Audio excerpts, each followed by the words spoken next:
Are you realizing that there's something more? That you're so excited about this change in your life? Maybe you've put down the bottle for good and you just want to pay it forward. You want to help others in their moments of need, move through that discomfort. You wonder what it feels like to celebrate you with your own journey by paying it forward and giving back what you've been given. Now's the time to find out. Enrollment is now open for our coaching certification program with This Naked Mind Institute.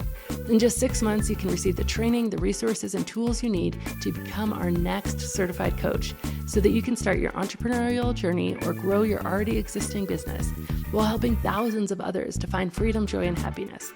If you're hearing that little voice calling that says you're meant for so much more in this journey, then I invite you to leave your comfort zone behind and learn more about becoming a certified coach at thisnakedmindinstitute.com. And as always, rate, review, and subscribe to this podcast as it truly helps the message reach somebody who might need to hear it today. Hi, this is Annie Grace, and welcome to This Naked Mind podcast. I'm here with Karla. Hi, Karla. Hey, how are you? It's so exciting to be here. Oh, yay. I'm so excited to have you. I'm great.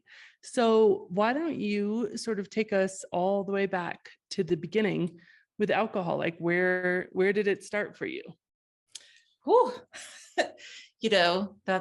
That's a big question. And when thinking about it, before you and I were going to talk today, I thought about that question. And, I had to go back, and I really have to go back and talk about my anxiety. Because for me, that's really where the issue started for me. And it started in high school. And for me, my anxiety really it was very physical for me. So anxiety attacks were very physical in that I would get really dizzy and the room would start spinning, or physically sick, you name it. And for me, I think it's important to talk about because I think anxiety looks differently in everybody. For me, it was pretty physical. And unfortunately, when I went to college, it really packed its A game and came along with me. And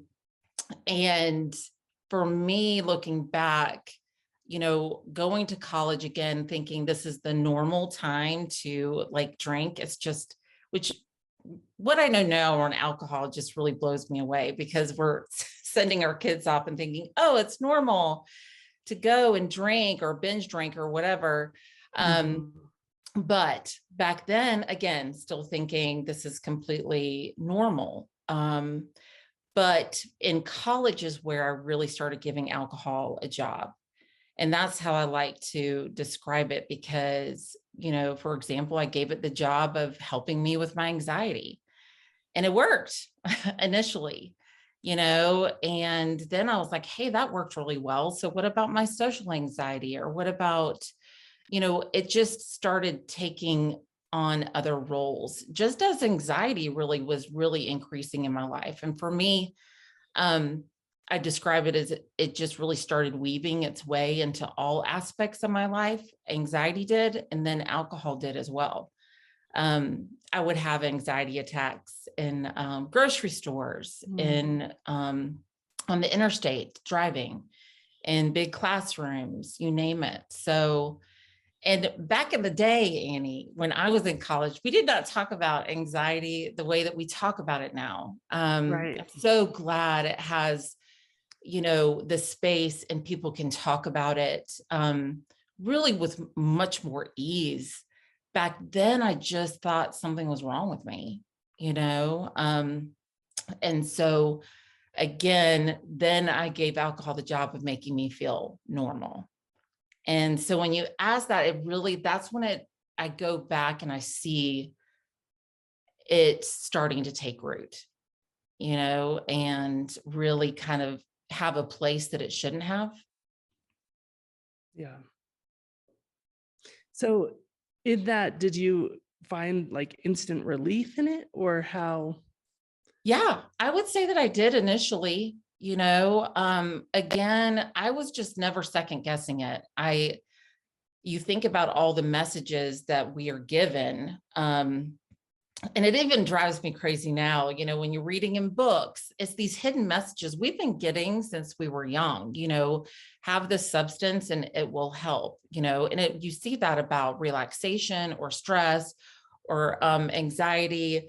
Actually, someone just said it to me the other day. They clearly don't know what I do for a living. I did let them know. They're like, "Oh, you're anxious? Go have a drink." I was like, "Don't do that."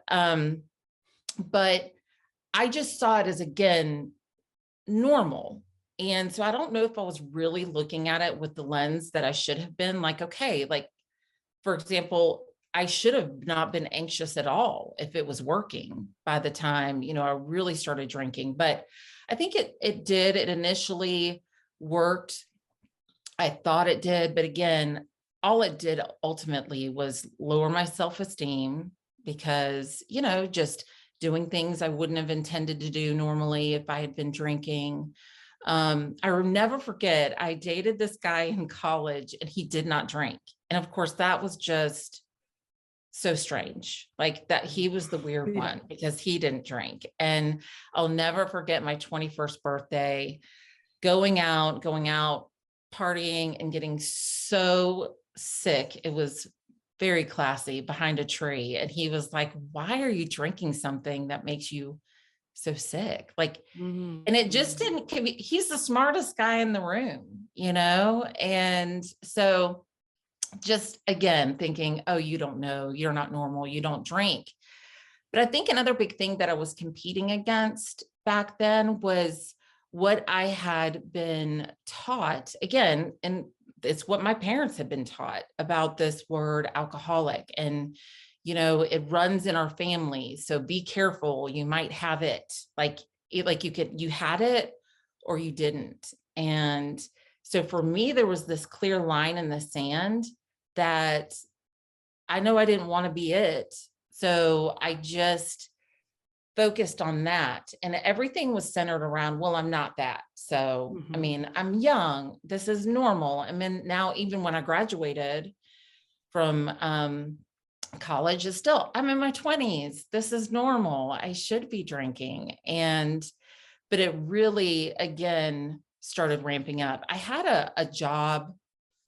It was a while after college and I got into pharmaceutical sales. And again, um, lots of drinking, business meetings where it was just, pouring everywhere. It was just really normal.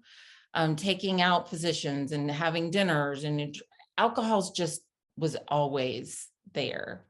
Um, so again, it just really, as it was taking on those roles in my life, as I say, I don't think I ever did a really good job, like review on it and ask if it was really doing a good job. I just assumed it was supposed to be in my life.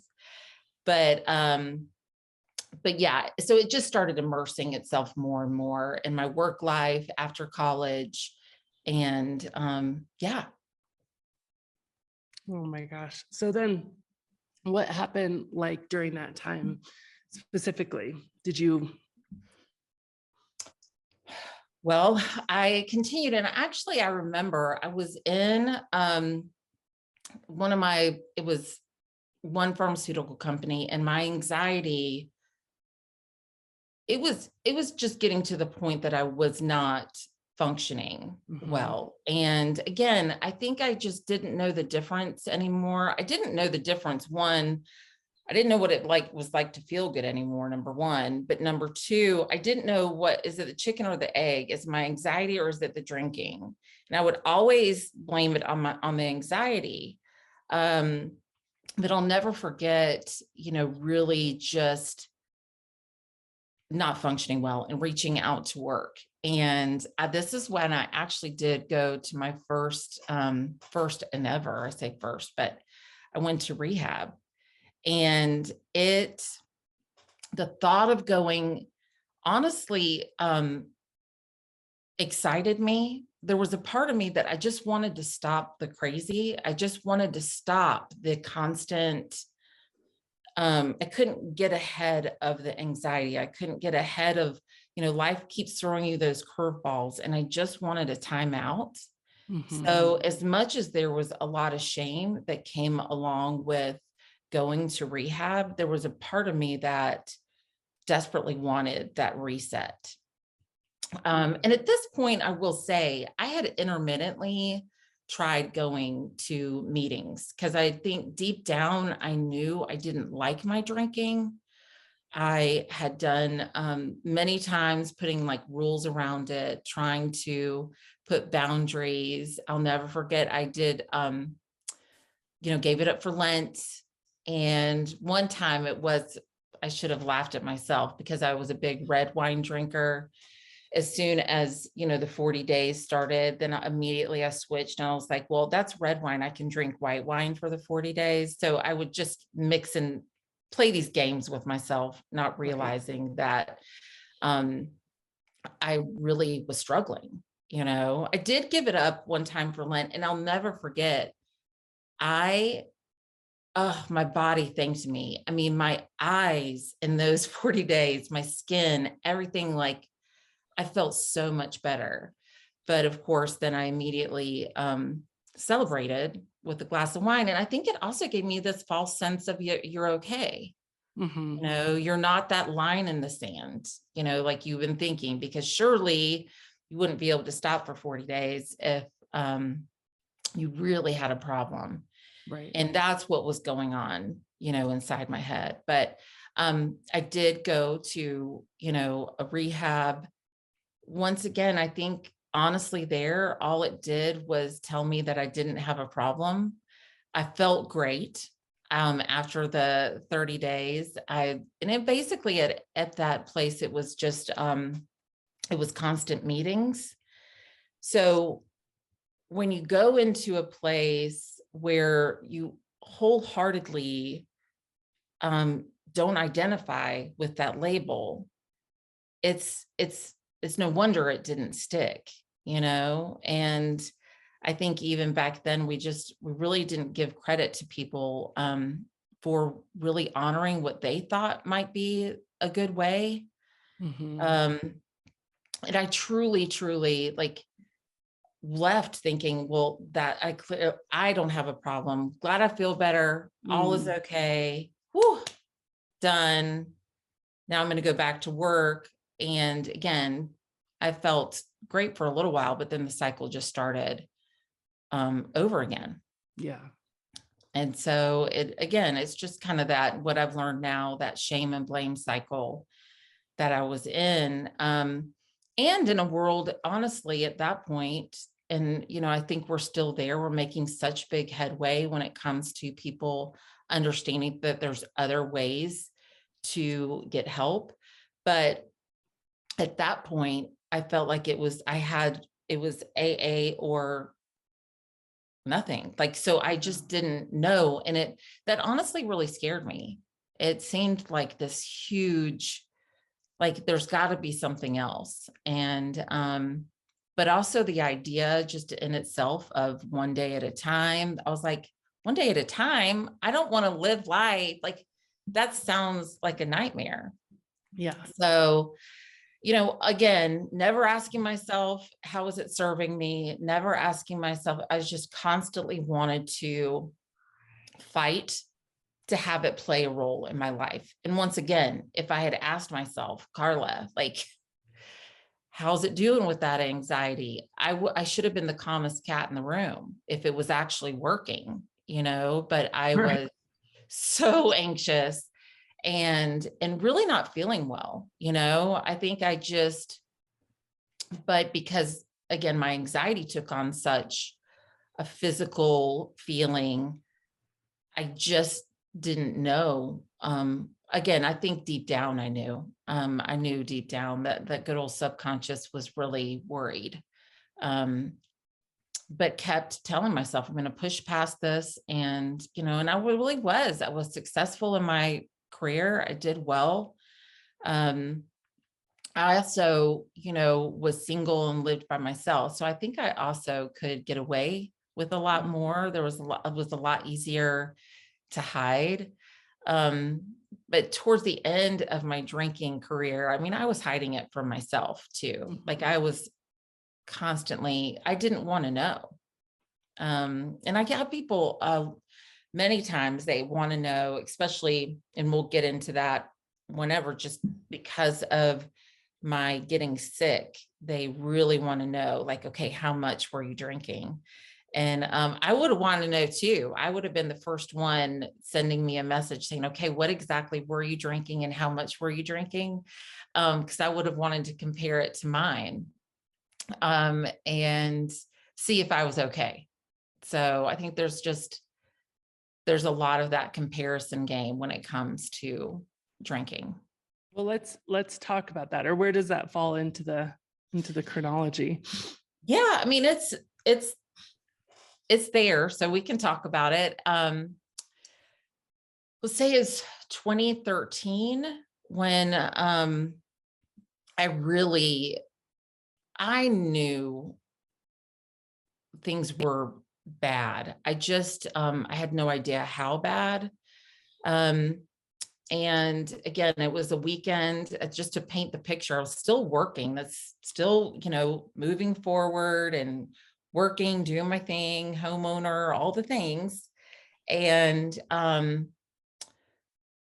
I remember pulling up to work one day, and this is something that I tell people that I did, and I had no idea how many other people did it too. But I remember, like, in the morning, I would get in my car and look in the rearview mirror and look at the whites of my eyes. And once again, that's when clearly I knew, like, I was worried about my drinking, because why would I be looking? I was looking for yellow.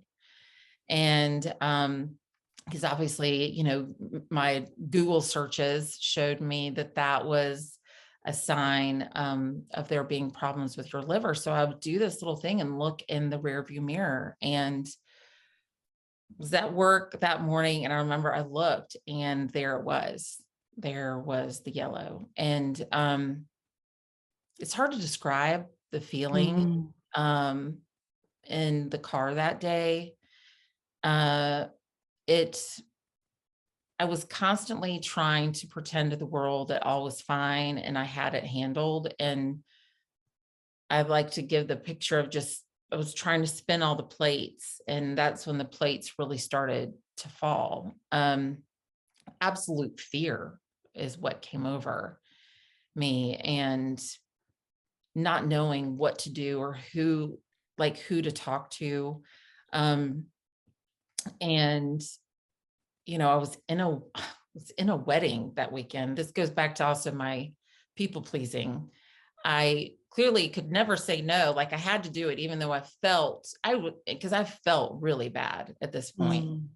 Didn't know what was causing it, just no energy, just really not feeling well. But I was like, okay, once again, I'm going to push through. I use that term all the time, push through. I'm just going to push through, and then I'll fix it after this. So that was my mindset. I'm going to push through and fix it after this. And God bless he was my boyfriend at the time, my now husband. He and another friend of ours, knew that I was not well, obviously. So they had made a plan the next day. So I made it through the wedding, went back to the hotel. I wasn't drinking. And all I wanted to do was sleep. And the next day we went to an emergency room, and this is in Charleston, South Carolina. So there was an emergency room kind of like on the outskirts of town. And I think that's really when my body just said, I can't do this anymore, because the yellow just spread. And they are the ER staff said I was going to need to go by ambulance to the Medical University of South Carolina. Again, plates falling, the control of my story was just slipping through my fingers. And honestly, I couldn't believe what was happening. I definitely at that time had no idea how sick I was. I was in the hospital for 2 days. And at that point, they were trying to do tests, but I was so acutely sick they just really needed to give a pause and almost see, okay, wait, what's happening here? They allowed me to leave the hospital, just in the promise that I would get blood work in the next few days, and got the blood work. My body at this point, Annie, was just morphing into something that was unrecognizable. The very, very sickly yellow, that my abdomen was just swelling, and that was fluid. Again, I had no idea, but that's ascites. Again, when your liver's failing, that's where that fluid buildup comes from. And, this is where just a really dramatic turn. And I remember getting a phone call. I went back to sleep after I got my blood work done, and I recognized it as a Charleston number, and it was my physician. And is the physician that wrote the foreword in my book that is so powerful. And she just said, Miss Kephart, that was my maiden name, "Are you okay?" And I just knew. I said, "I think I'm dying." And that's when she said, "I think you are too." Oh. And there's not been a time I've told that part where that doesn't make me emotional. Mhm. It was just a it was just obviously a jarring moment. And that's when she basically let me know that if I couldn't get to the hospital, that she would send an ambulance to me. And that was another like wave of the seriousness of what was happening. And Grady came right away, and my parents lived nearby. They came right away. I can't imagine getting that phone call, now that I'm a mom. Um, I can't imagine. And I was in the hospital at that point for 2 weeks. And it was a waiting game. This is, once again, looking back, I had no idea how sick I was and how close I was to not making it. But it was a waiting game of doing blood work and just waiting to see if my liver would start back. And so, whenever I talk to people now, I'm just so passionate about communicating and not putting your head in the sand. And I say that with a deep understanding of knowing how scary it is. I get it. It is so scary to want to talk to your provider or whoever it may be, but it's just so important because sometimes I got my liver, it started back, but sometimes you don't always get that chance. And we constantly are hearing how amazing and the liver regenerates and just how great and it is. Listen, you need that bad boy. It does a lot of things, and it will let you know if it's not doing well. But even the greatest fighter goes down, and there's only, so much can do. And I think I just, it couldn't do much more. So, again, waiting game in the hospital, and in the hospital, it's hard. You feel a lot of judgment, especially when they know what you're there for. It's something that I have done, personally, just a lot of work around, and really I have so much empathy because I can't imagine their position, a healthcare provider, where they tell people not to drink and then they go drink, so there's a frustration on their end, which again, I think there's a misunderstanding. And my goal in what I do is I want to bridge that communication gap between the patient and providers, because, they grew up with the same beliefs around alcohol that I did, and I know for, many people, they don't study it, alcohol itself, but there's a lot of shame. And the weight of my own shame could have just put me out right there. Again, just not knowing how I was going to face the world after what happened. Yeah. And so what did happen after that? Like, I know we've talked about this before and I've read your book, so I kind of know the story, but it wasn't a one and done sort of right, never again situation. No. And that's where, again, that part of my story carried so much shame, because I left that hospital and I mean, I just knew I wanted to live. I was like, I'm going to do this. I even, there was, a doctor there. I had, as much as I had some people that were not the best to me, I had amazing other healthcare providers that were really my cheerleaders. And you see that in the forward and the afterward of my book with Dr. Allen. But I left there with the best of intentions and never thought I would ever drink again, you know? But what I quickly realized was that whole romanticizing about drinking started, a while after I left the hospital.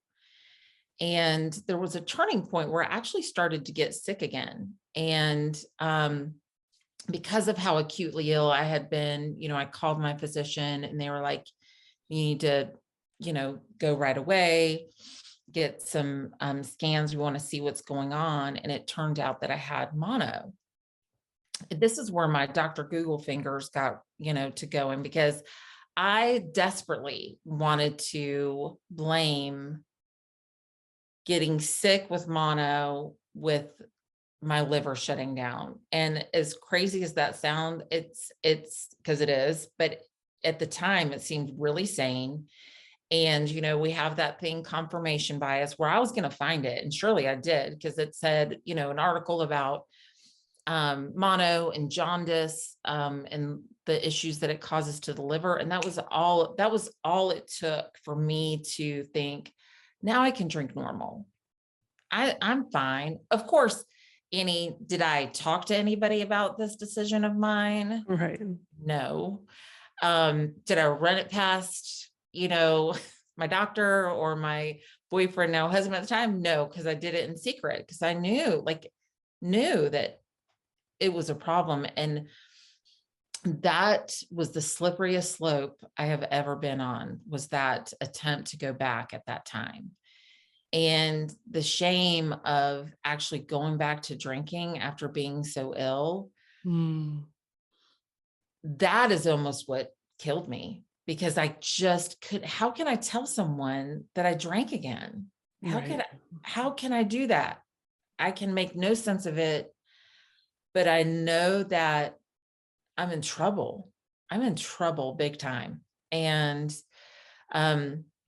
this is where, Dr. Allen, she had come into town. She was a new physician. Just knew I loved her right off the bat. She was just had a real fiery personality. And I worked in a job that had me in contact with physicians. So I purposely went. I knew she would know something was wrong. And obviously she did. And so she, we did blood work, and I had to go back to the hospital. And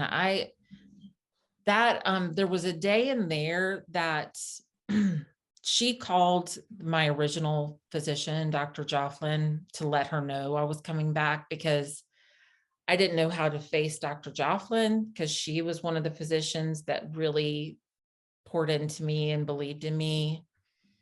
Could not face her, didn't know how to do that. Dr. Allen knew that. And again, this is where I say I had such amazing people on my side. And I'll never forget it. I was in the hospital room, and you could have cut the knife with the shame that was in the room. It was thick. It was horrible. I was laying there and I just couldn't believe I was there. And came Dr. Jofflin. And again, makes me emotional. But the fact that she chose to come in and see me, she did not have to. She wasn't supposed to round on me or anything. She came in and she brought me a plant, and we just had a conversation that day. And because she tells me she was afraid I was going to die. And she just told me about, her journey, and what she knew about alcohol, and basically told me I could do it. And she looked at me and she's like, you don't have to do this to yourself anymore. And she believed in me. And in that moment, I remember in that hospital bed saying, I want to do this for somebody one day. Like, I want to do what she just did for me. Because here was this young, healthy, beautiful, successful woman sitting back, next to me and saying, like, I don't drink. This is why. This is what I've seen. This is why I do what I do with livers. And a light bulb went off on, for me, and that it just hadn't before. And she calls it now that because she didn't, they're told not to do that kind of stuff in medical school. And she took a chance with me, and it totally was a turning point for me in my life. And she says she calls it therapeutic empathy, and just, brings that into her practice now. And because she saw what it did for me, and it was huge. And once I was able to get out, once again, it was a very touch and go again situation. That was the changing point for me. And when I left the hospital that time, I was on a mission,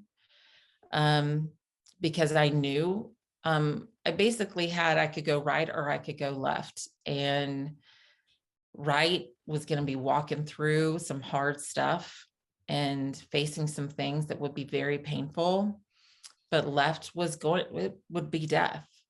So I went right. And that's how I found you, Annie. I was on this, I wanted to find out answers. I wanted to find answers of why. Like, why did I go back that time? And why did I didn't understand. I just saw it as this weakness. And I had never heard of neuroplasticity and the pathways that we set up. After some time, I felt this overwhelming sense of calm. And I remember Google, where did my anxiety go? And hearing one of your podcasts, and I could not get enough, because it was the science and this information that it was so powerful to me. And it was so exciting. And I know I've told you this, but I have to say it again. I remember Grady coming home one day, and I looked at him, I said, I'm not afraid anymore. Because I had been afraid it was going to come back and get me, like, because I didn't understand the ins and outs and the whys. But once I learned about, okay, this is exactly what was happening with anxiety. This is what's happening. Like, it was a no-brainer, Annie, when I left the hospital the first time. I was going to go back eventually, because I still believed it helped me.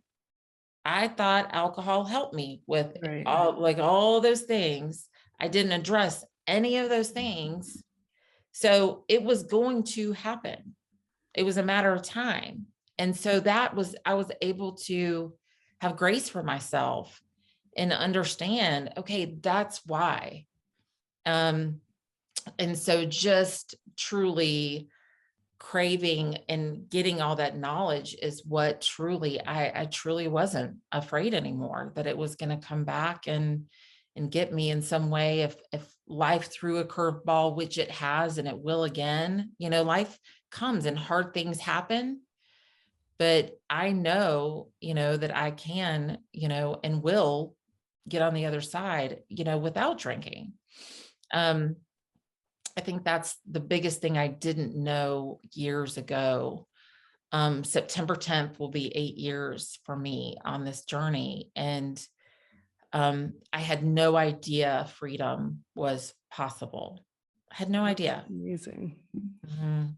Yeah, what you say is like, it's so true. Like, if we don't go to the root cause of the belief that it helps, of course, we'll always go back. And the more stressed we are, the more tempted the brain will be to go back into the ruts that have been formed and, patterned over so many years. So, and it's just staggering still to me, even after 7, 8 years of doing this, that as a society, we're not talking about that root cause of those beliefs, right? Like, it's just accepted. No, alcohol really does help, but it doesn't help at all. Like, it doesn't help anything. And so for us to have this huge problem just because we're believing falsities about the substance is just, it's literally insane.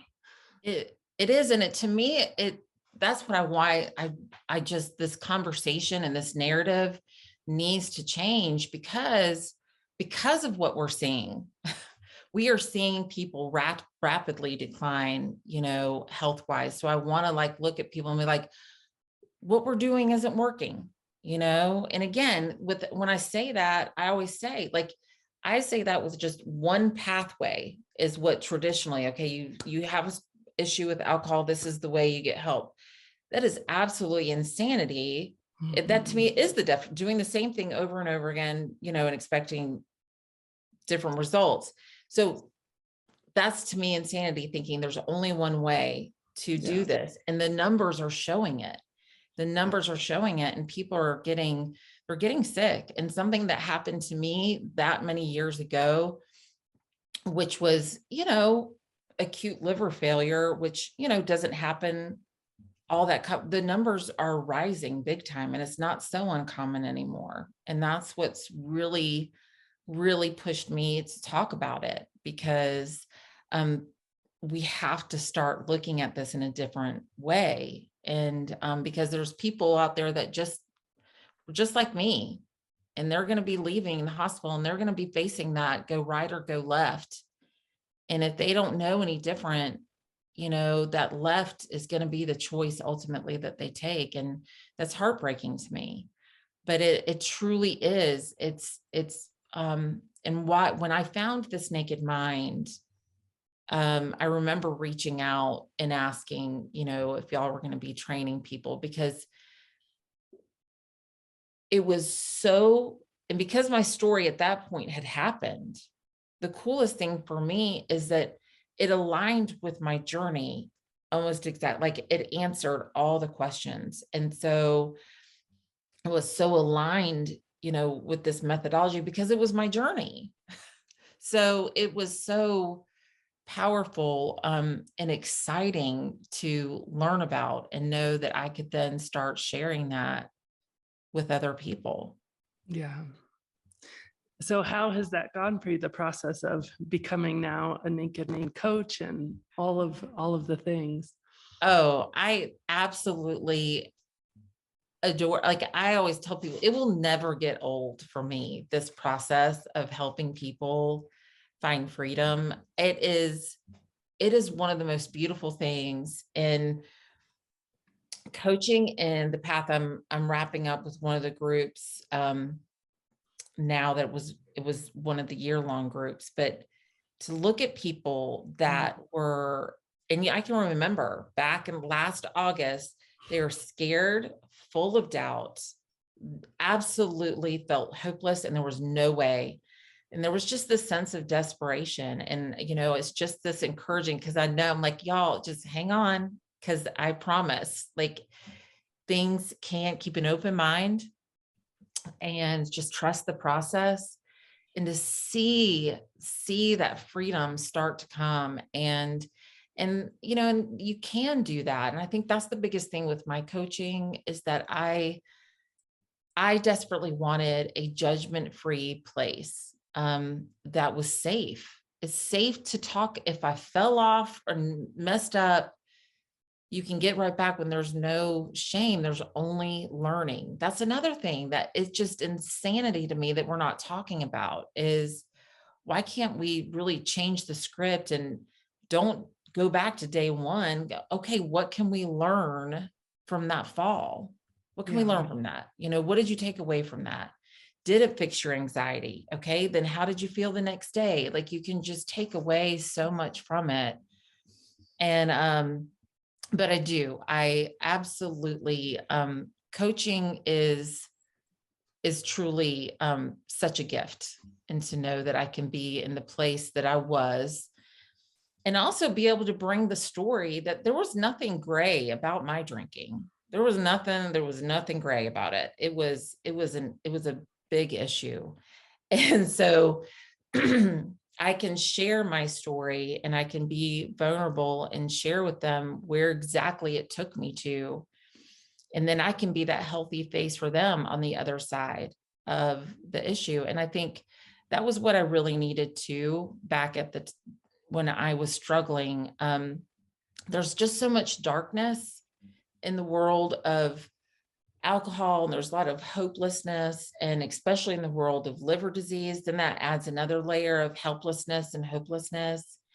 And it's so important that we start shifting and changing that face of what that person looks like that struggles. Mm-hmm. I love that so much. I love that. Mm. So 2 final questions for you, Karla. Let's start with this one. If people want to find out more about you and your coaching, where could they find you? They can find me at karlaatkins.com. And also I coach in the Zero Proof Life, the zeroprooflife.com. And there's 5 of us senior coaches that we, again, we love all the same, love the journey, love helping people find freedom. And so, yeah, that's cool. But karlaatkins.com is where you'll be able to find my book that's coming out. Still can't believe that's coming out, Annie. I feel like I remember talking to you about it in a mastermind forever ago. I'm like, so I think I'm going to write a book. And it's such a good book. It's such a good book. What is it called? It's called And She Came Tumbling Down. And it's my journey, and I wanted to share with people. The book is not just for the me out there, the drinker.